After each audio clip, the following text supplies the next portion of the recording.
Good morning. It is time to talk about the Widowmaker. This was Charles Haynes. This was Dad's last project, and it's a very ambitious project. Even though he was failing in his health, and getting toward the end of his life, he welded and built, and he loved making things. And he had this idea of using this motor. Now, this motor came from inside this barn that where we are right now. This motor used to be up on top of this used to run an auger that fed the cattle. And it's an old Baldor. I want to say 3 horsepower, but maybe it's less. I might be saying the wrong horsepower on that. But that motor got dragged down from up there with a block and tackle a couple of years ago. And he wanted to press this thing into service. I think his father bought it. I could be wrong on that too. Anyway, the motor, we cleaned it up a little bit and it works. Crazy thing. But he needed to get it reversed, go the other direction or something like that. I don't remember. And we went online and looked. But Dad's, he loves welding and fabricating. And this, you got to kind of look through his inability to sort of fully execute all of his ideas, because the idea here is really brilliant.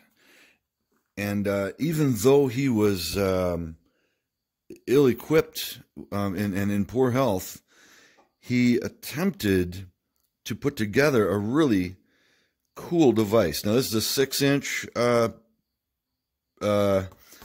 belt sander, and then it would have a stop block here, and this is all made out of heavy metal, and it looks really crude, like I said, because you got to understand the context. This is a man barely able to move his hands, and barely able, just in very, very compromised health. Let's put it that way. A man who's beat cancer. Anyway, so there it is. We jokingly call it the Widowmaker because you really wouldn't want to power it up. You get 220 volts going through there, 240. You know, it's just it's a very compromised but brilliant piece of equipment. The idea of it is amazing, and I kind of wish that it had been successful in its execution, but it wasn't. Having said that, it's funny. The thing would kill somebody if you turned it on.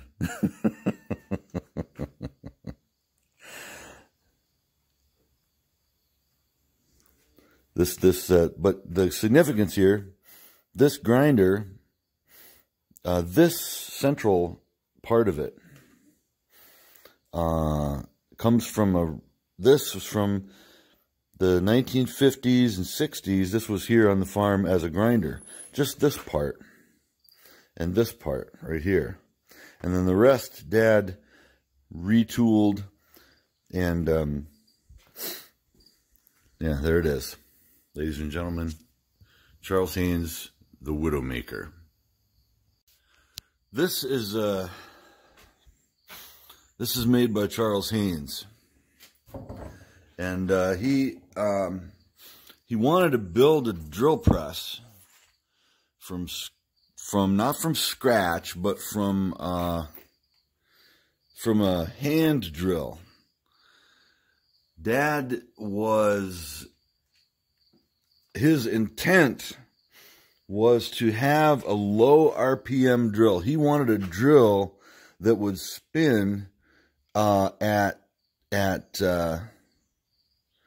40, 50 RPMs, something really slow, and that would have a lot of punch and would drill steel. Working with steel was Dad's language. This when he was in very, very poor health and cancer, he had beat cancer once, but it was kind of catching up to him the second time.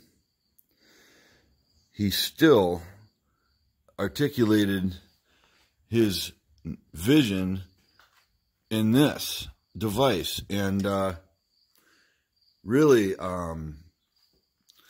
it's quite impressive, albeit not more of a sculpture. It's not really I'm not sure it would actually do anything. But this handle comes way back, and I think this allowed him. You pull that down, and it multiplies the force. I mean, it's just a pretty simple device. And he's got it. He's used roller bearings there to move this central. I think that's about a 4x4 piece of steel stock. And then he's got this. Oh man, this thing's just crazy. And it's a really big chuck.